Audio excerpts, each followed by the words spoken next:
Good morning students, आप सभी का एसवीएस क्लास में स्वागत है।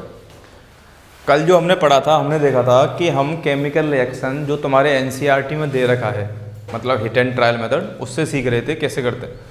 तो तुमने देखा होगा कि जब हम 6CU2 + H2 वाली रिएक्शन कर रहे थे तो उसमें पता नहीं पड़ा कि हमने कैसे कौन सी चीज़ बैलेंस की। जो पहली वाली वीडियो में आप उसे देखना और पता पड़ जाएगा। लेकिन जो आज मैं मेथड बता रहा हूँ वो श्योर एंड शॉर्ट मेथड है। अगर आपका क्वेश्चन मान लो CBSE बोर्ड में 2 मार्क्स का आता है, हालांकि आया नहीं केमिस्ट्री में बैलेंस करने के लिए, लेकिन अगर आता है तो आप वो मेथड अप्लाई करना और आपका आराम से काम हो जाएगा। Most of the student hit and trial के लिए जाते हैं, इसलिए वो मैंने समझाया था, लेकिन उसमें मुझे सेटिस्फेक्शन नहीं मिलता। लेकिन जब आप ये वाला मेथड यूज करोगे, इसे हम ABCD मेथड बोलते हैं, तो आपको गारंटी से सेटिस्फेक्शन भी मिलेगा और आप अच्छे से आंसर भी ले पाओगे। देखो, मान लो कि कल वाली रिएक्शन ही है Fe + H2O, it gives Fe3O4 + O2 H2। ठीक है, यही वाली रिएक्शन है। हमें ये पता है कि हम बैलेंस कैसे करते हैं। बैलेंस का मतलब क्या होता है कि जितने भी आयरन के एटम उधर होंगे उतने ही आयरन के एटम क्या होने चाहिए, इधर होने चाहिए। पहली चीज़। दूसरी चीज़, जो मोटी मोटी चीज़ें वो ध्यान रखना, जब भी हम बैलेंस करते हैं हम किसी के फॉर्मूले को चेंज नहीं कर सकते। मतलब अगर इसका फॉर्मूला H2O है तो हम इसको चेंज नहीं कर पाएंगे। हम इसके आगे जो भी लगाना वो इसके आगे लगाएंगे, इसके आगे लगाएंगे, या इसके आगे लगाएंगे, इसके आगे लगाएंगे। अब मैंने क्या किया, अब जो मेथड में सिखा रहा हूँ वो सीख लो। वो मेथड हर जगह अप्लाई होगा, हर जगह अप्लाई होगा, हर जगह अप्लाई होगा। देखो कैसे। मैं क्या करूँगा, जितने भी हैं उन्हीं के आगे मैं एक नया नया वेरिएबल लगा दूँगा। जैसे मैथ में करते हैं, यहाँ पे A लगाया, ठीक है, या ऐसे करो कि इसको पहले बॉक्स में लिख लो या अलग अलग कर लो, मतलब अच्छे से दिखने के लिए। Fe + H2O gives Fe3O4 + H2।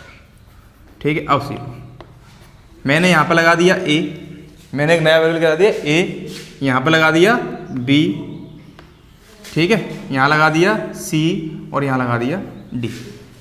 जरा मेरी बात ध्यान से सुनना और समझना कि अगर यहाँ पर जो भी जितने भी आयरन के एलिमेंट जितने होंगे टोटल, उतने ही आयरन के एलिमेंट टोटल इधर होने चाहिए। एटम, जितने भी आयरन के एटम इधर होंगे उतने ही आयरन के एटम उधर होने चाहिए। जितने ऑक्सीजन के एटम उधर होंगे उतने ही ऑक्सीजन के एटम इधर होने चाहिए। तो जरा देखो, यहाँ पे जो आयरन का एटम है लेफ्ट हैंड साइड में, वो कितने हैं, A ही है भाई। A इंटू क्या करेंगे तो A है। लेफ्ट हैंड साइड में कितना है, A है। इधर देखो आयरन के एटम कितने हैं, जरा देखो 3 × C, जो भी यहाँ होता है उसका इससे मल्टीप्लाई कर लेते हैं। कितने हैं भाई, 3C। तो देखो, अगर मैंने ये लिखा तो सही लिखा, क्योंकि अगर मुझे केमिकल इक्वेशन बैलेंस करनी है तो जितने आयरन के एटम इधर होने चाहिए उतने ही आयरन के एटम उधर होने चाहिए। तो मेरे हिसाब से जो A है वो 3C के बराबर होना चाहिए। ये किसके लिए हो गया, मेरे आयरन के एटम के लिए हो गए। ठीक है, और क्या क्या एटम आए हुए हैं इसमें, हाइड्रोजन आए हुए हैं। हाइड्रोजन के देख लो, हाइड्रोजन के जो इधर साइड में एटम है वो कितने, 2B, B × 2 कितने, 2B। तो जितने एटम इधर साइड में होंगे उतने उधर होने चाहिए। कितने दे देंगे, 2D। तो 2B = सही बात है। अब आगे हमें क्या दे रखा है, ऑक्सीजन। ऑक्सीजन के एटम यहाँ पर कितने, B × 1 B है। लेफ्ट हैंड साइड में कितना है, B है। और इधर जाके ऑक्सीजन कितने बेटा, 4C। कितने हैं, 4C। अब जो ये मेरा आ गया, सबकी समझ में आ गया। लेफ्ट में जो भी लेफ्ट हैंड साइड में, क्योंकि हमने वही वाला यूज अपनाया, रूल अपनाया कि जो लेफ्ट हैंड साइड में जितने भी एटम होंगे उतने किस साइड होने चाहिए, राइट हैंड साइड में होने चाहिए। अब मैं ये देखूंगा कि कौन सा वेरिएबल ज़्यादा बार आया है। देखो, A कितनी बार आया है इसमें, 1 बार। C कितनी बार आया है इसमें, 2 बार। B कितनी बार आया है, 2 बार।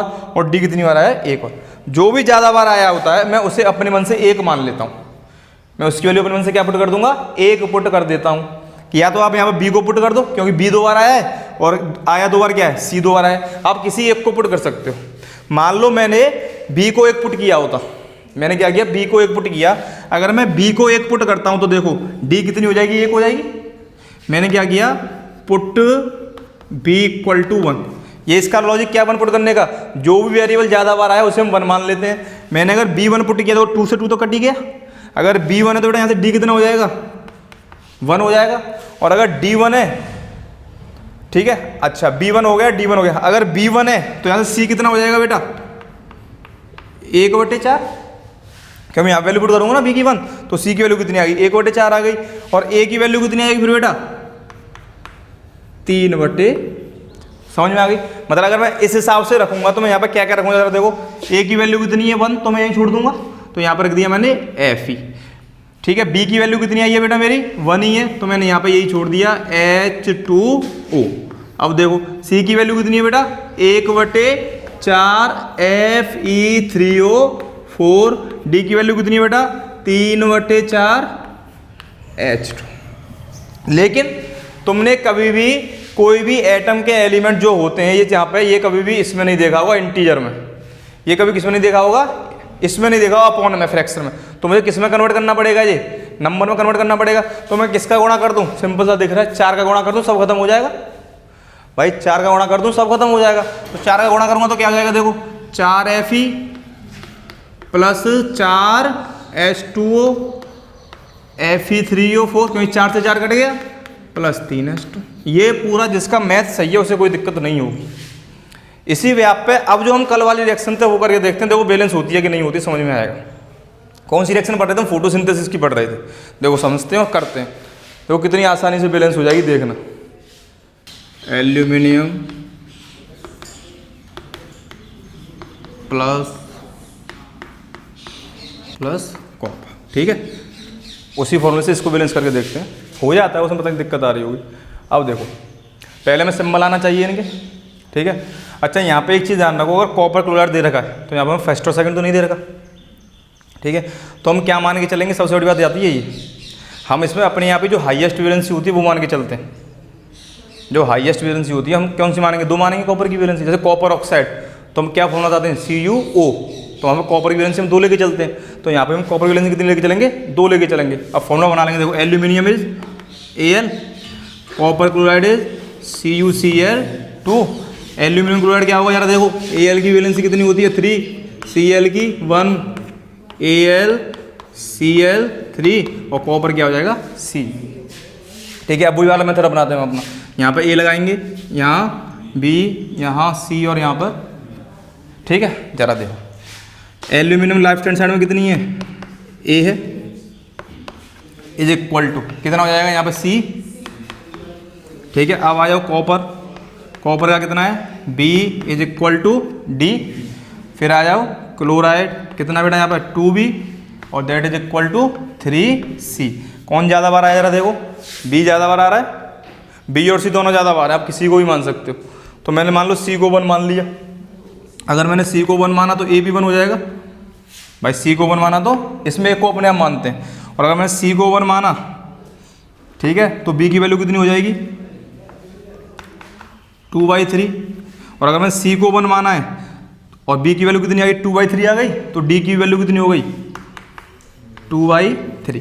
अब हम यहाँ पे मल्टीप्लाई कर सकते हैं अगर सोचें तो, क्योंकि मुझे क्या फ्रैक्शन हटाना है, और अगर फ्रैक्शन हटाना तो मैं किससे गुणा करूँगा 3 से, या यहाँ पे वैल्यू पुट कर दो। A की वैल्यू कितनी आई है 1 है, तो Al प्लस B की वैल्यू कितनी है 3/2 CuCl2, C की वैल्यू कितनी है 1 ही है, तो AlCl3, D की वैल्यू कितनी है 3/2 C।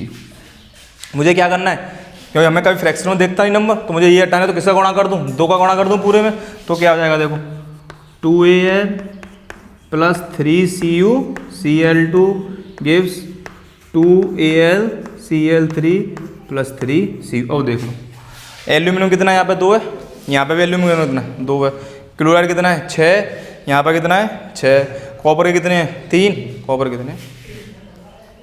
वो एप्लीकेबल होता है, पता नहीं क्या दिक्कत आ रही है उस समय मैं घर पे जाके देखूंगा, मतलब ये तो हो जाएगा, ये इसमें एप्लीकेबल हो गया ABCD मेथड, एक और करके देख लेते हैं, ठीक है। अब देखो फॉर्मूला तो बन जाएगा, बेरियम की वैलेंसी कितनी होती है 2 होती है, तो कितना बनेगा BaCl2, ठीक है। एल्यूमिनियम कितनी होती है 3, सल्फेट कितनी होती है 2, तो Al2SO4 का होल थ्राइस। बेरियम सल्फेट कितना है 2 होती है, सल्फेट की भी 2 होती है, तो कट जाएगा, मतलब BaSO4। एल्यूमिनियम क्लोराइड कितना होता है AlCl3। जरा देखो, ठीक है। अब वही वाला अपना मेथड यूज करते हैं, यहाँ पे क्या लगाएंगे A, यहाँ पर B, यहाँ पर C और यहाँ पर, ठीक है। अब जरा देखो एल्यूमिनियम के यहाँ पर क्या है, पहले बेरियम ले लेते हैं, तो बेरियम के कितने जरा देखो लेफ्ट में, बेरियम एक ही बार आ रहा है, मतलब A, यहाँ पर कितने बेरियम के, ठीक है, इतना समझ आ रहा है। अब जरा किसके देख रहे हैं, क्लोरीन के देख लेते हैं, जरा देखो कितना हो जाएगा 2 × 2A मतलब 2A भाई, 2 ना, और तो कुछ है नहीं, तो यहाँ पर क्लोरीन का कितना आ गया, ठीक है, समझ में आ गया। 3 × D तो 3D हो गया। अब क्या रह गया, एल्यूमिनियम। एल्यूमिनियम कितने हो जाएंगे यहाँ पे भाई, 2 × B 2B, और उधर क्या उतना हो जाएगा, D हो जाएगा। सही बात है। और क्या रह गया, सल्फर रह गया और ऑक्सीजन रह गया। सल्फर कितना होगा, देखो 3 का गुणा होगा और फिर साथ ही साथ किसका गुणा होगा, B का गुणा होगा। तो सल्फर के इधर कितने हैं बेटा, 3B, और उधर कितने हैं सल्फर के, C। ठीक है। ऑक्सीजन के देख लो जरा, ऑक्सीजन कितने हो जाएंगे, 4 × 3 = 12B, और उधर कितना है बेटा, नहीं, ऑक्सीजन का 4C, कितना हो जाएगा, 4C। देख लो जरा, कोई दिक्कत इसमें, कोई दिक्कत नहीं है। 4, अब देखो कौन सा सबसे ज़्यादा आया है, A कितनी बार आया है, 2 बार, C कितनी बार आया है, 3 बार, B कितनी बार आया है, 3 बार, और D आया 2 बार। तो आप किसी को भी एक मान सकते हो, है ना। मान लो अब कि हम किसको मान लेते हैं, B को एक मान लेते हैं, ठीक है, B को एक मान लेते हैं। अगर मैंने B को एक माना तो मेरा A एक हो गया भाई, B को एक माना, किसको माना, सॉरी मैंने किसको माना, B को एक माना है, तो मेरी C की वैल्यू कितनी हो गई, तो A की वैल्यू भी कितनी हो गई, क्योंकि बराबर है। ठीक है। अब आ जाओ, अगर A की वैल्यू 3 है तो 2 × 3 = 6, तो D की वैल्यू कितनी हो गई, और हमें यही चाहिए, ABCD हम पर 4 ही तो है, रख दो। देखो BaCl2 प्लस A की वैल्यू कितनी है, 3 है, तो यहाँ 3 लगा दो।